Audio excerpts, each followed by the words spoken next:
Ladies and gentlemen, welcome to the content patch for the 28th of August 2013. My name is TotalBiscuit with today's gaming news and comment. Coming up in the show, Final Fantasy XIV's rather bizarre restrictions that may ensure you won't be seeing much of it on YouTube. Microsoft confirms the reason for Xbox One delay in 8 territories, and Killer Instinct is the world's most generous demo, according to Microsoft. Let's see if that's the case. All this in the OC Remix track of the day is coming your way right about now. Square Enix has published a materials usage license for Final Fantasy XIV, which includes a rather large number of restrictions on what you can actually do with footage or assets from the game. This includes, most controversially, the idea that you may not monetize your video via the YouTube Partner Program or any similar programs on other video sharing sites. This would theoretically also include Twitch streaming alongside other video-on-demand hosting sites. The materials license goes into great detail as to what you cannot do, including combining footage with materials from third parties, which would indicate like mashup content, AMVs, or indeed something along the lines even of content patch. In theory, if I were to follow this particular set of rules, then if I included footage right here instead of not doing that, because damn if I'm going to risk that, and had my commentary and my usual background music bed, theoretically I am breaking the materials usage license of that particular game. This has resulted in several people calling them out on this, including pretty much every YouTuber that I personally know. Jesse Cox planned to cover the video over the course of a series, has now junked all of his footage and says he won't be touching it. JP intended to do a first impressions of it, as well as potential future coverage and streaming, has now no intention of doing so, and the list goes on and on and on. Here we are again. After the Nintendo issue, it would appear that some people just didn't bloody learn, did they? Nintendo has been sort of backing away from the policy as of late, but is still attempting to exercise control over certain videos.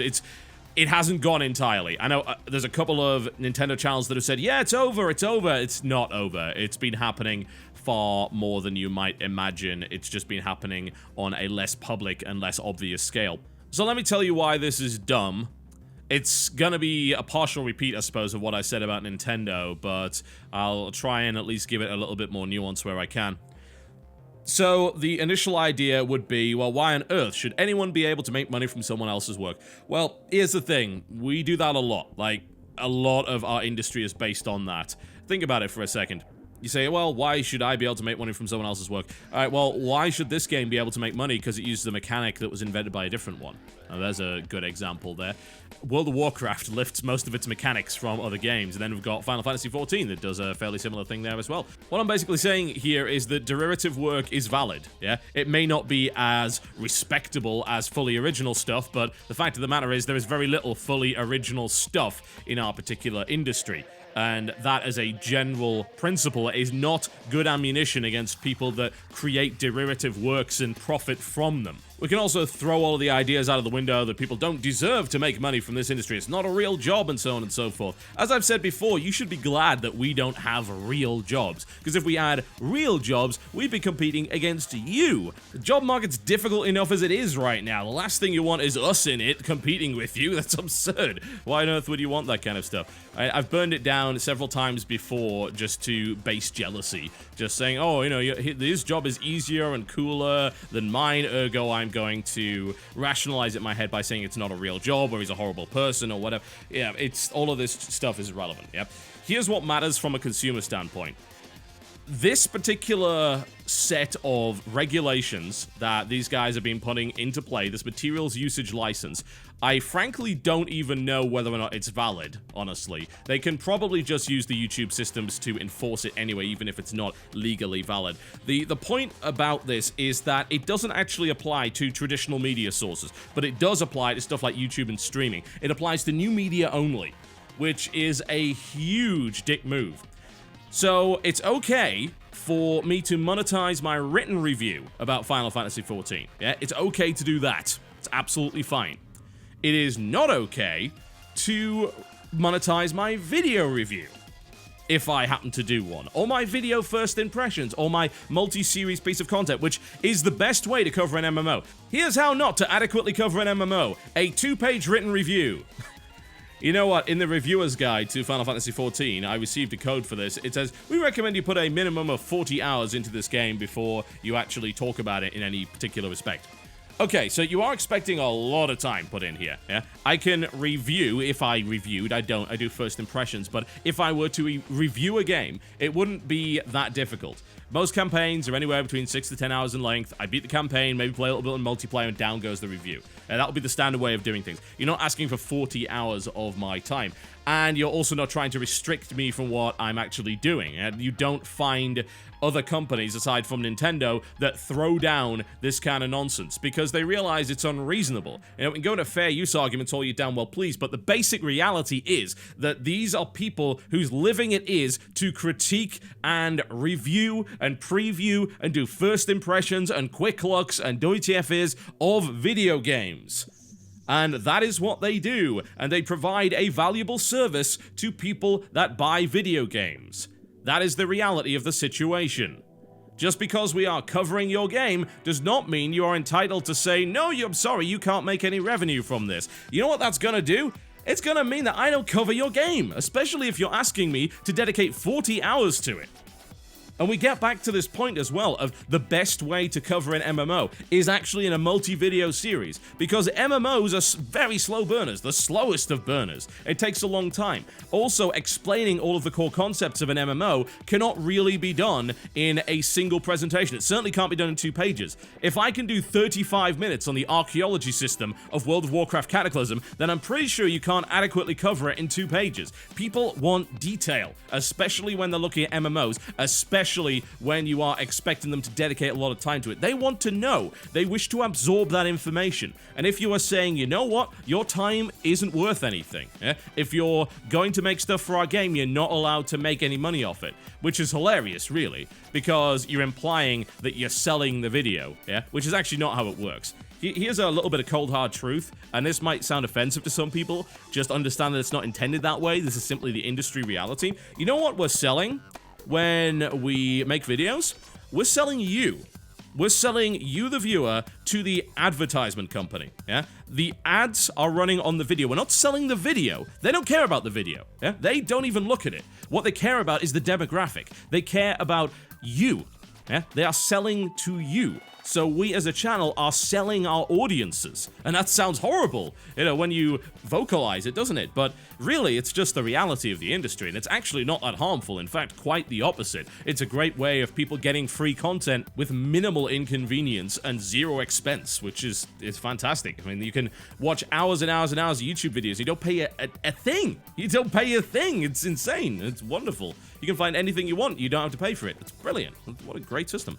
It really kind of gets on my nerves to see a company like Square Enix do this. I am convinced this is from the Japanese end of it, because if the Japanese have proved anything lately, it's that they do not understand gaming videos on YouTube. If the Shining Force incident proved anything, if this proves anything, then what you are clearly seeing is a culture that is out of touch with the realities of YouTube and the realities of streaming and things like that. I mean, we are talking about the same company that wanted me to stream Final Fantasy XIII, and I did. We're talking about the same company that got me review copies for, I believe, 4 other different games, and all of those videos have anywhere between 250,000 and 600,000 views each. I believe the total views for pieces of Square Enix content on my channel at this time, not counting the multi-part stuff for Final Fantasy XIII-2, is 2.1 million. Million! You hear that? Million. You know how many views there's going to be for Final Fantasy XIV on my channel? 0! Because it's not getting covered. I understand the concern that Let's Playing and running through an entirely story-driven game could potentially put people off buying it because they'd rather just watch it.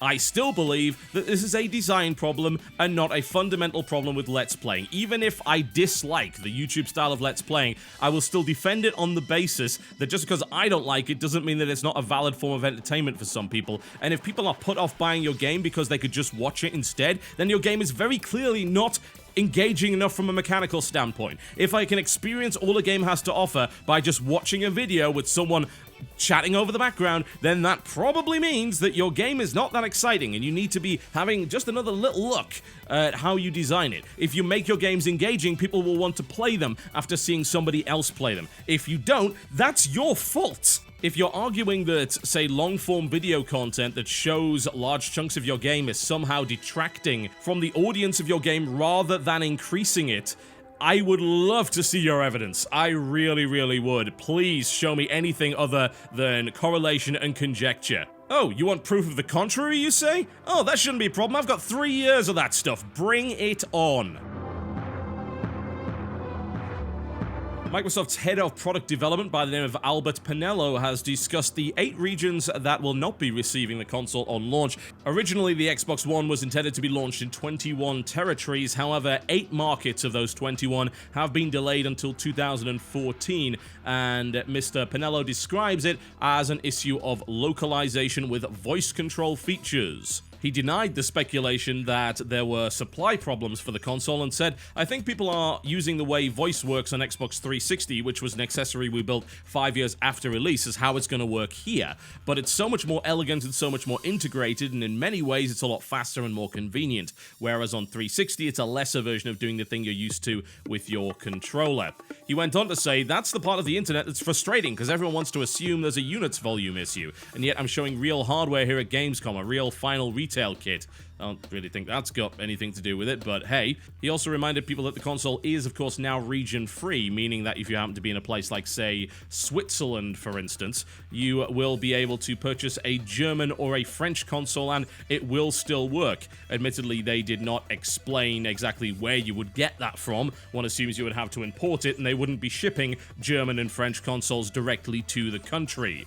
Frankly, I can kind of understand this, honestly. As cool as it would be to say, hey, look, I can just release my German or French console here in Switzerland and just say, look, it only works in German and French, so if you don't speak those, then you're kinda SOL. It's probably a smarter idea, and it's probably a stronger launch to be able to put out console in that country that just supports all of the languages right out of the box and say, look, this will work regardless of what you do. The fact of the matter is, with this particular machine, more so than anything, localization is important as a result of these voice features. And I know a lot of people don't really want to use them, and I can totally get that. But I've got to say, I have been using the voice features on my smart TV lately, and I've just upgraded it to the latest edition of it. The voice control used to be useless. Now it's actually kind of good. And it's way, way better. But honestly, looking at what the Xbox One can do, it seems like that's even more powerful. And that functionality is quite useful, especially when you have an increasing number of things that your console or your television can do. And my TV has like 30 different apps on it. It has 5 different big menu screens full of all sorts of stuff, whether it be a page that shows the latest movies, which will automatically take you to the service provider that happens to have them on demand, whether it's a page full of media that you have access to on your network, whether it's the apps page and all this other stuff. These devices are getting increasingly complicated in a similar way to the smartphone. Frankly, now that I have a smartphone that takes voice command, I use that a lot. I use it a lot for searching, for instance. Hell, if the Kinect actually has the same functionality as the Google Voice search option that my phone has, that's going to be really useful, because God knows I do not want to be typing on a controller. That's one of the worst things ever. And it's a similar problem with TVs as well. I don't want to be typing on them either. So I can at least kind of see it. I don't really know why they're getting all super defensive about this rumor that there's supply problems. That doesn't make a damn difference, yeah? We'll know whether or not there are supply problems once the thing actually comes out. And why is it bad to say that it's in heavy demand and that there might not be enough consoles on launch? And I don't really see that as a PR problem, yeah? I think that when it comes out, if you don't have a supply problem, then what's the issue? If you do, then you're going to get backlash, because you're going to say, hey, everyone wants to buy a machine, but they're not able to do it. What the hell's wrong with you? You clearly didn't do this right. But until that comes around, I just don't see it as a problem. I don't know, maybe it's just because Microsoft has been just browbeaten over the past 6 months over pretty much every aspect of their machine that they're starting to get a little bit defensive about what the internet says about them. Look, there are plenty of legitimate concerns about the Xbox. A lot of them have been resolved, and you have clearly listened, thank God, to the part of the internet that actually had legitimate issues with your machine, but there comes a time when you have to stop listening and just get on with it. And don't give credence to rumors and nonsense that doesn't actually matter. Anyway, you will be able to purchase the Xbox One in 13 markets, and it's rumored right now to be coming out on November the 8th. We don't know whether or not that's true as of yet, though. There is no confirmed release date. We'll be hearing about that a little bit later on in the year, I would imagine. Ken Loeb, the creative director of first-party publishing on Xbox One, has claimed that the Killer Instinct game is the world's most generous demo. An interesting little statement. He, in fact, is trying to take away the notion that this is a free-to-play title. And the information about how you can actually buy Killer Instinct was released over the past couple of weeks. You can download the game for free with one character, that being Jago, and extra fighters cost $4.99 each. Alternatively, you can buy Killer Instinct Combo Breaker, which is $19.99. And that will also give you access to 2 post-launch DLC fighters, as well as the 6 launch characters. And then there is the Ultra Edition at $40, which includes, again, the 6 base fighters, 2 DLC characters that you will gain early access to, accessory packs, extra costumes, and an emulated version of the original Killer Instinct campaign. Let's be honest, that's a really bad value pack, and I don't know why you'd buy it. Come on. I can definitely understand paying $20 for that game. Yeah, that sounds reasonable. $40 for accessory packs and an emulated version of the original Killer Instinct? No! I'm not gonna do that. What the hell's wrong with you? Ken Loeb talked a little bit about free-to-play, saying, what is free-to-play? It's a thing you can't ever really own at all. Day one, if you want to buy our game, buy it. You own it. There's no grind for little coins that unlock things later on, none of that. I just want to get as many people playing as I can, he explained. Some people are like, oh, free to play. No, it is not that at all. He also went on to describe the idea that you could buy specific characters. Maybe you decide you like Thunder, for example. You can then buy Thunder for $5 or the equivalent. Maybe that's all you want, so why would you have to pay $40? Well, you don't have to pay $40, you have to pay $20. I don't know. It sounds better value than it really is when you understand that the $40 pack is absolutely and completely irrelevant, right? The game actually costs $20 for 8 characters, 6 on launch, 2 after that, yeah? So if you're then paying $5 per character, it's probably not the best value, especially considering the roster is very, very small for a AAA fighting game. We'll talk a little bit about that in a moment. Now, he did go on to talk about the preconceptions about free-to-play games, which I feel are valid. He talks about free-to-play being about grinding and leveling your character an awful lot. You can't level a fighting game character. We have a balanced playing field, so that doesn't work in that space. I'm not really sure why this is such a big issue, frankly, because I've said this time and again, I do believe that we need more business models around traditional titles that allow you to buy pieces of the game as opposed to the full game, but also allow you to just buy the full game, yeah? I think the best example of how this has been done is Capcom on iOS with releases of stuff like Ghost Trick Phantom Detective and the Phoenix Wright stuff. Ghost Trick is awesome, yeah? The first 2 chapters of the game you get for free, so you get a feel as to whether or not you like it. It's a good hour or 2 of gameplay. Awesome. After that, you can then buy chapter packs, which will give you a set of chapters, or buy the whole lot. It costs less to buy the whole lot, but if you want to buy in pieces, then you can do that. And the reason you would do that is because a lot of people don't finish video games.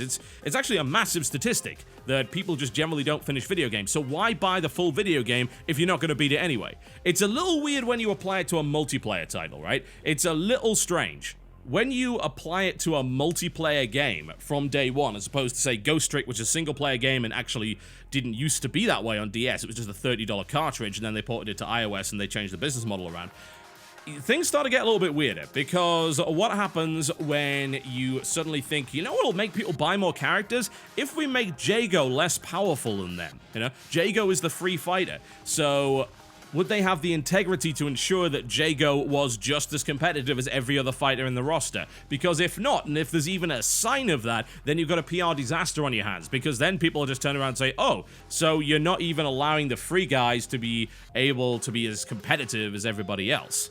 And I can understand that that would be an issue. I don't think it's a massive issue because, frankly, what are you entitled to? It isn't a free-to-play game. If you are playing for free, you get access to less content. It's really that simple. It's a bit audacious to call it the world's most generous demo, either. I mean, really? You not played Wake Island for Battlefield 1942? You might want to have a look at that. That was a generous demo. You want to look at some of the betas for games like Battlefield 3, you know? 2 maps right there and a bunch of unlocks. That is a generous demo, even if it was technically a beta. There's plenty of examples of that. I'd also say that the roster of 6 out of the box is not very good. I mean, obviously 2 post-launch characters, that still only takes it up to 8. That's kind of Skullgirls level there. And Skullgirls was developed by a very small indie team, and they hand-drew and animated each and every character. You didn't. Having an 8-roster fighting game in this day and age, that's a little bit difficult to swallow. Having a 6-roster fighting game, you might as well be playing Mortal Kombat 1. It's absurd when you think about it. When you see all the other games coming out these days which have upwards of 40 to 50 character rosters, having only 6 on launch is not that great. I have to wonder how much the business model choice affected that. Is it because they want to sell you the game in pieces that there are so few characters on launch? Is that why? There are plans supposedly to release another 8 in 2014, so that does give credence to my opinion that might be why. And that's the wrong way of looking at it. I really think that pay-as-you-go gaming is a fantastic idea, especially for those of us with limited time or who just want to experience a lot of different games but don't necessarily want to get hardcore into any one of them, right? I think it's a brilliant idea. It's fantastic, and I want to see more of it. But my problem is when that particular business model is co-opted to excuse the idea of feeding you content piecemeal for large sums of money. That I'm not okay with. So we will see which of these Killer Instinct really is when it comes out on launch with the Xbox One. Okay, folks, that's me done for the day. Thank you very much for watching the content patch. There won't be a content patch tomorrow or for the next couple of days. I'm flying out to PAX. I will be doing some content PAX episodes, which will be big roundups of what I've seen at PAX, or what's been going on, and any news that has been released during the particular convention. Please do come and say hi. If you happen to be around on the Friday, we are doing the Co-optional podcast, which is actually on the schedule as the Game Station podcast, live at 9 p.m. in the Serpent Theater on Friday. There will be a VOD for those of you who are not at the event. I'm afraid there will not be a live stream. That theater is not equipped for that. But if you are at the event, please do come and say hi. It will be an awesome thing, I assume. Although we might screw it up horribly, so there's a possibility. Let's give you the OC Remix track of the day before I go, shall we? A classic. An absolute classic from the Dark Side of Phobos album, which is an absolutely phenomenal set of Doom remixes that was put out several years ago on OC Remix. I really like a lot of stuff on this. It's got a good amount of variety. Not everything is just a rock interpretation, but when they have done rock or metal interpretations, they have been pretty damn phenomenal. And this is a prime example of that. It's by Nousentre, and it goes by the name of Mystery Meat, a remix of E2M9. Enjoy this one, folks. I'll see you next time.